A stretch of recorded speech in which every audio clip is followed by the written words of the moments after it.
House Speaker Kevin McCarthy's deal to prevent shutting down the government omitted a $6 billion request for aid to support Ukraine in its war with Russia. Today on the Lean to the Left podcast, we have a guest who will describe her parents' experience in Nazi slave camps and who's writing a book drawing parallels between World War II and the Russo-Ukraine war today. So stay with us. Welcome to Lean to the Left, home of no-holds-barred commentary, plus interviews with fascinating people, some of them top experts, others simply with interesting stories to tell. You'll never know who'll show up at Lean to the Left. Now here's your host, Bob Gatty. Oksana Kukurudza's parents were in Nazi slave camps during World War II, then liberated by the U.S. Army, placed in refugee camps, and then finally settled in America, where they raised their, get this, 12 children. We'll talk about the parallels between little-known events of World War II to post-World War II Germany, including the 12 million Eastern European Nazi slaves and the last million refugees, and how these events are eerily familiar to events in Ukraine. Oksana Kukurudza, the American-born daughter of Ukrainian immigrants, is an author and management consultant living in New York City. Since the events of February 2022, she's writing a narrative nonfiction to shine a light on her parents' experience as slaves of the Third Reich and how today's Ukraine differs from the Ukraine she worked in for 18 months in 1996 and 97. Oksana, thanks for joining us today on the Lean to the Left podcast. Thanks so much, Bob, for having me. I appreciate it. This is a topic that I'm really interested in. This war with Ukraine that Russia started is just abominable. And Americans don't really realize, I think, in many cases, how it affects them, because it does.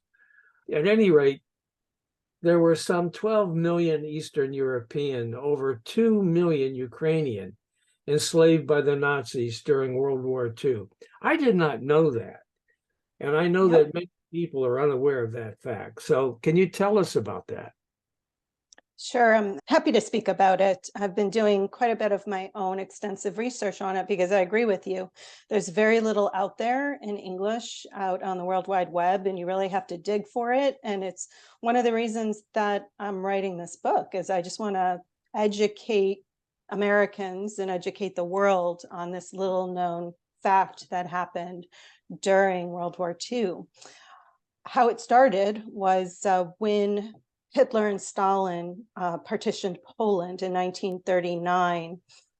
The Germans came in and they had their kind of master race theory. A lot of people know about their master race theory, that they saw different ethnicities on different prongs of hierarchy, the Aryan race being at the top, the West Germans next, and then everybody knows that the bottom of the ladder were the Jews, the Roma, and the homosexuals that were slated for extermination. What a lot of people don't know is between the Western Europeans and those for extermination were the Slavs. So essentially, Nazi Germany and Hitler decided that Slavs should be the slave race for the Nazis. And so when they took over Poland and Czechoslovakia in 1938, 1939, they first started with propaganda, so posters, things like that, to encourage people and workers from the East to come west to work in Germany, to work as agriculturalists, to work in industry. And then as the war proceeded and Hitler invaded what was the eastern part of Poland that Stalin had taken over, the Nazis quickly moved into Western USSR, what used to be Eastern Poland, all the way to pretty much the border of modern day Russia. So he invaded all the way through Ukraine and started using those same propaganda techniques to bring people over. And my mother was duped in November of 1941 with those posters to come to Germany because there were no jobs in her village. My father, however, I just found out he wasn't quite duped. He was just deported. So what the Nazis started to do too is word started spreading around that people weren't just being invited to Germany to work to do these great jobs for 6 months with good pay, but that the minute they came into Germany, their working papers were taken away from them and they were essentially sold. Like I've even read that there were some slave auctions where in these filtration and transition camps, as you came through Germany as an Eastern worker, that companies and farmers and things would line up and pay the government to then take these people to force them to work and take their papers away from them and not allow them to go home, not allow them to send money home. And so you ended up, and as the war progressed, of course, the word got out and people didn't want to voluntarily go. And so they were just being kidnapped and deported to Germany to work. And as Germany was losing more and more of their men, they just kept taking more and more people to the point where they were taking even kind of young children to work in Germany. And so after the war, you had, these millions and millions of displaced people. And it's a really even sadder story going forward in the post-war era, because the Allies all made this pact with each other that they would forcibly resettle people back to their origins. And so you had people that were liberated in Germany, but whose origins were, let's say now, the USSR, or now part of communist Eastern Europe behind the Iron Bloc, and they were forcibly forcing them to go home, even though these people felt like their lives could be at stake because they might be perceived as collaborating with the Nazis having gone home. So it's really a disastrous, sad, traumatic story that we don't talk about at all in the West. So these people were interred in camps and slave camps? Yeah, they were treated many different ways. So my mother was interned in a slave camp. She worked in agriculture. And she supported a nearby bomb factory. The food supported a nearby bomb factory. And so she talked to me about what it was like, her slave camp, where there was barbed wire, there were SS guards, there were German shepherds. So, and I visited the concentration camp. So I went to Auschwitz-Birkenau, and the way she described her camp didn't seem all that different from what I saw when I was there. My father worked on a manor farm. He wasn't surrounded by guards. He had a little bit of a different experience. And then I've read about through my research that others maybe were placed with German families as nannies and cooks and maids, or they might have been working in bomb factories. And if they worked in bomb factories, they could have been even in worse conditions because they were forced to work with chemicals that could be very dangerous to them and to their skin.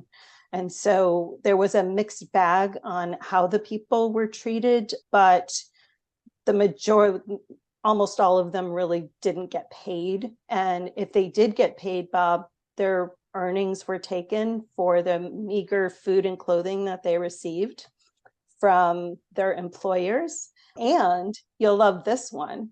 The rest of their earnings were put into a future pension fund that they would have never received. Oh, man. It's really outlandish when you start reading some of these things and just imagining what these people went through. But there weren't exterminations like with the Jews, correct? It wasn't mass extermination. However, they were not very well treated. And I'm sure that they were shot if they tried to leave, or they were put into, I have read that they were put into concentration camps if they weren't deemed working hard enough, or maybe napping on the job or stealing food. So it was still a very precarious situation, as well as they weren't fed very well. So there were high numbers of them that also perished through the system. So your mom and dad were separated? They were not together at the time. So my mother was 17 when she left and went to Germany, and my father was 20. So they met later after the war in the displaced person camps. Oh, They have two very different experiences. I see. Okay. All right. But in the cases of a married couple, were they separated or were they kept together, or don't you know? I don't know. I would have to do some more research to Yeah, better. when you're talking about your mom with this experience and your dad with that experience. So, and he was Mhm. like 20. And he was 20. Yeah. Yes. And Yeah. then during the time that they were there, they experienced things like the Allied bombings. They experienced things like, even before the war, my mother's older brother, they spent 2 years under the Soviet Union. And my mother tells me the story about how she lost her beloved older brother. He was like a father to her, when the Soviets came through their village and just forcibly conscripted him. And she never saw him again. I have a hypothesis that maybe he was sent to Finland to fight on the front lines, because at the time there was a war going on between the USSR and Finland, but yet the war between Germany and the USSR hadn't started yet. But in terms of the eerie familiarities or similarities between my parents' events and today's events in Ukraine, I just see things like the Russians are using minorities as cannon fodder for the front line, which is very much what they did back in World War II. And what I believe happened to my oldest uncle. The internment camps that we saw in Germany during World War II, we know that there are filtration camps that the Russians have set up in occupied Ukraine, and we don't know what's happening to the people that might be deemed as traitors or questionable by the Russians. Perhaps they're sending them to some sort of camps. And then other things that are very familiar are the bombs, the way that the Allies and Axis powers bombed civilians to smithereens. We're seeing the same things happening in Ukraine, much more on the Russian to Ukraine side, right? Where it's weekly we hear about a bombing that kills civilians, killing children. The other things that are too familiar is just the number of refugees. We had millions of refugees in Europe after World War II, and we have 6 million Ukrainian refugees sitting in Europe at the moment. And then the last kind of familiar thing is the Nazis were known for taking little children that were either Slavic or Jewish, that looked Aryan, blonde hair, blue eyed, and stealing them and putting them into German households and reprogramming them. And that's another part of the playbook that Russia's doing today by taking Ukrainian children away from the occupied territories and placing them with Russian families and training them, teaching them that they're now Russian and not Ukrainian. Incredible, taking them away from their parents, right? Yes, it's as if Vladimir Putin just opened up the Nazi Adolf Hitler playbook and he's just playing it play for play. And it's really sickening and disheartening. And that's why I know I've been very passionate the past couple of weeks with what's been happening with the House of Representatives and choosing whether or not they're going to continue to fund Ukraine going forward. Yeah, what do you think about all of that? I have a lot of thoughts about that. In fact, I'm joining an organization called Razum for Ukraine in a couple of weeks to go down and do some lobbying with my own representatives. Yeah.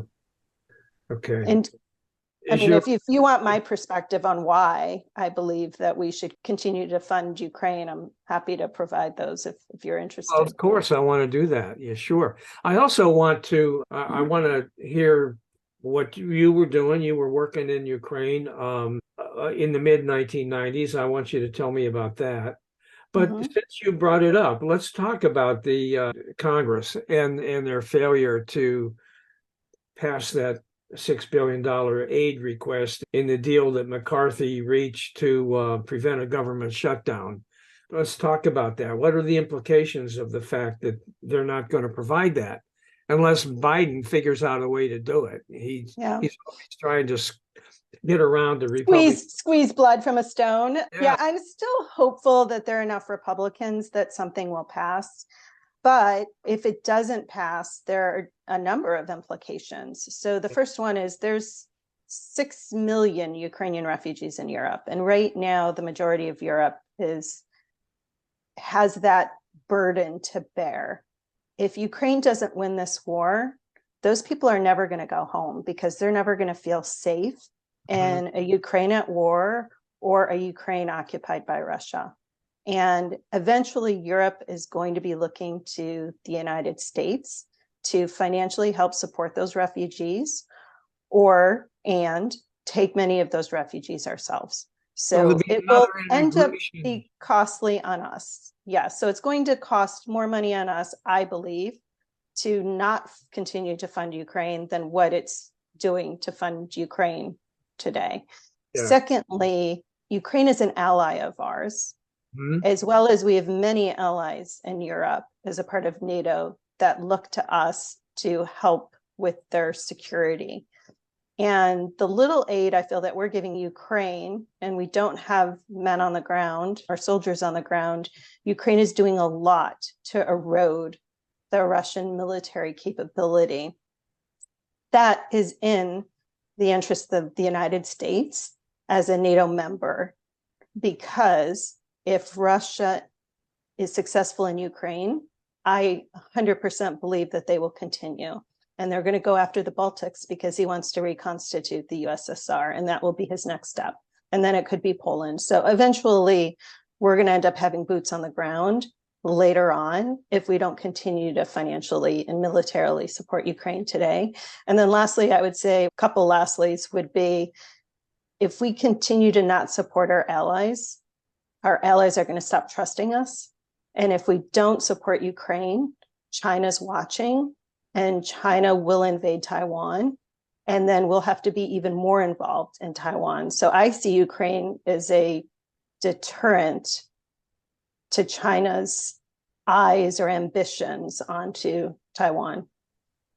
Okay. And then lastly, I just think we're supposed to be this shining city on the hill that supports democracies. And how can we not support a democracy like Ukraine? Yeah, I would tell the would-be immigrants from south of the border about the shining democracy on the hill. That's why they're coming. Yeah, that's right. That's why they're coming. And the conservative Republicans have certainly trying to do whatever they can to stop it. Yeah, I would argue if we helped Central and South America with their problems and helped them with their economies and helped them with their crime, then people wouldn't come. People are coming because they have no opportunity at home. It's not because they just want to come to the United States. It's hard to be a refugee. Nobody does that when they have a really good life at home. So I always say, start at the origin if you want to fix a problem. And it's the same with the Ukraine crisis. Make their home safe, and they will go home. Tell us a little bit about your experience working there back in the 90s. Sure. So it was very interesting for me as a Ukrainian American who had never lived there. My parents had family in the western part of Ukraine, and they were separated from their families by 50 years because of the Iron Curtain.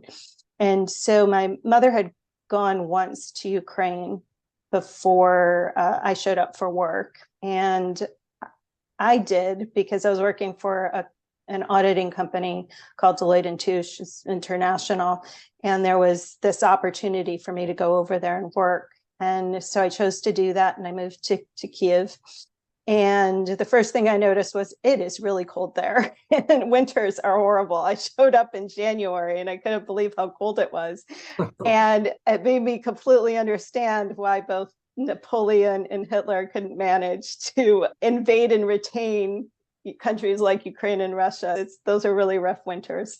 But the other thing that really struck me was culturally, everyone in Ukraine, even though it was in the mid-90s, regardless of what language they spoke. So more people in the West spoke Ukrainian. When you got to Kiev, it was like 50-50 Ukrainian, 50% Russian. And then as you moved more east, it was much more Russian speaking, almost predominantly Russian speaking. But everyone said they were Ukrainian, unless they were like 100% ethnic Russian, and then maybe they would say they were Russian. But everyone had that identity of, I'm Ukrainian, I'm not Russian, even if I speak Russian. So I thought that was interesting. The other thing that was interesting was just the dichotomy between the young and the old. So the older generation and the pensioners, they were very disappointed and I would say devastated by the loss of the safety net that they had with the USSR. And they were more than likely the ones that kind of wanted to go back.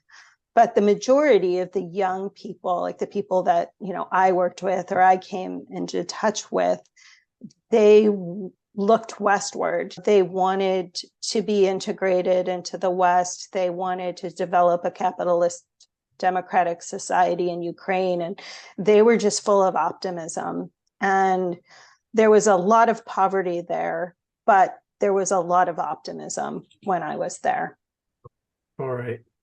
And so what do you do today in your work? Sure. So I work for a company called Accenture, which is one of the largest consulting, technology, and operations outsourcing companies in the world. And we have over 700,000 people.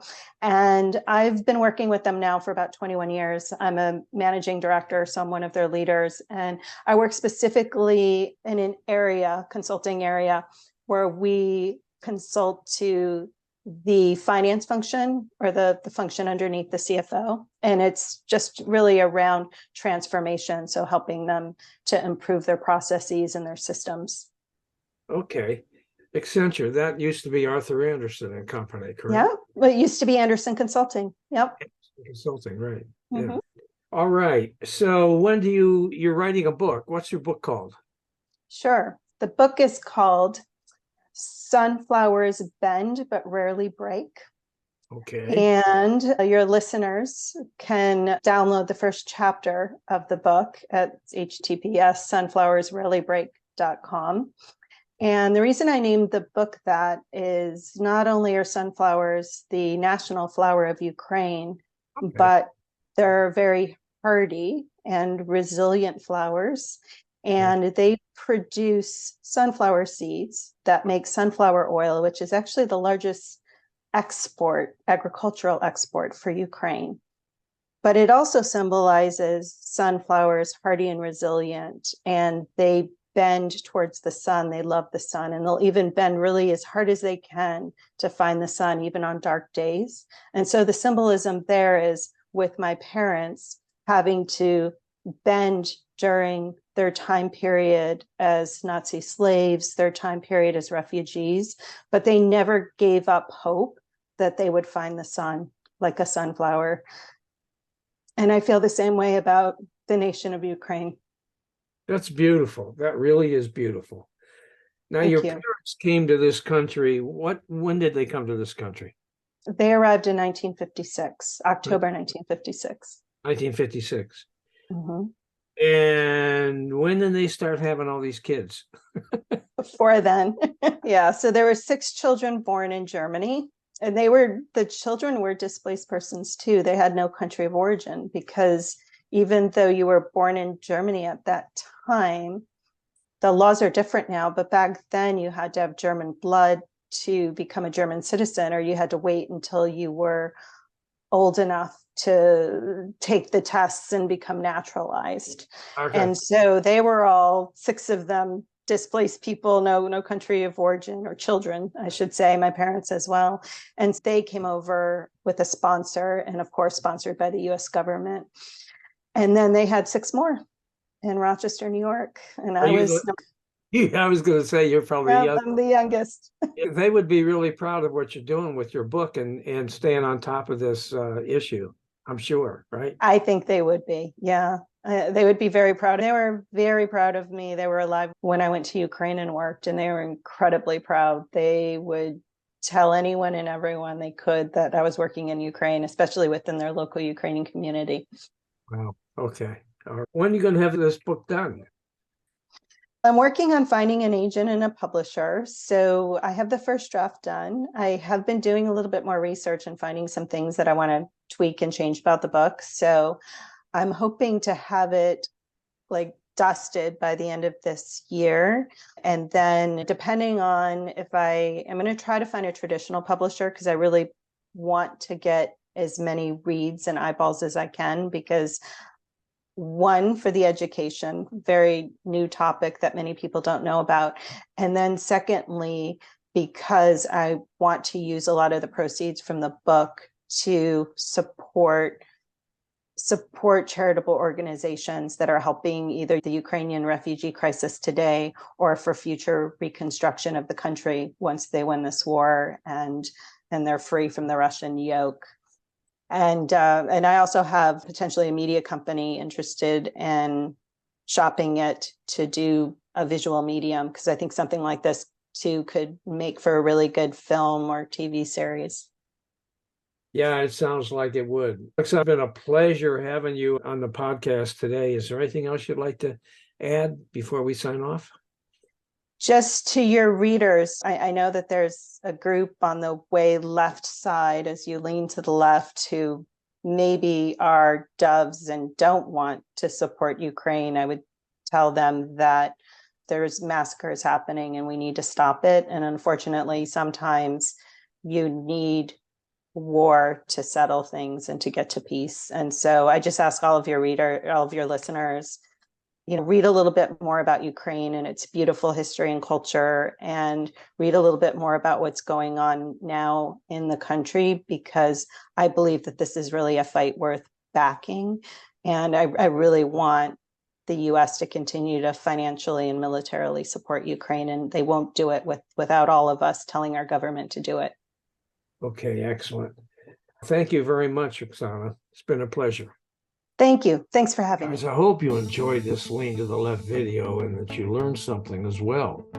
Please come back on a regular basis and check out our interviews with guests on topics that I hope you find interesting, entertaining, and enlightening. And you can check out the schedule of upcoming shows, guests, and topics at podcast.leantotheleft.net.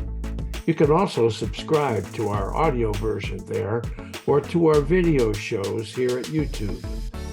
And follow us on social media, Facebook at the Lean to the Left Podcast, Twitter at Lean to the Left 1, Instagram at BobGaddy_Lean to the Left, and TikTok at Lean to the Left.